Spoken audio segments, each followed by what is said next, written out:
Welcome back. Today we are watching the singular and plural of living and non-living. What is plural? Plural is more than one count of living or non-living thing. Singular and plural example. One cat and two cats, adding s and s makes plural.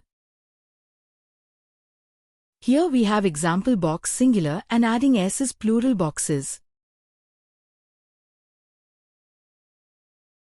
One potato, adding s makes it many potatoes.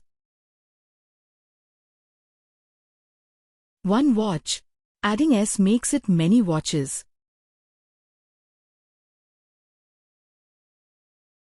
One jar, adding s makes it many jars.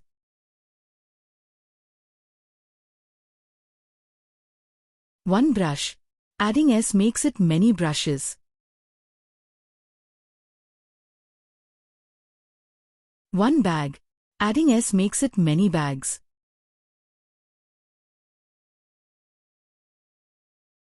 One leaf, adding s makes it many leaves. Very good kids, see you in the next video.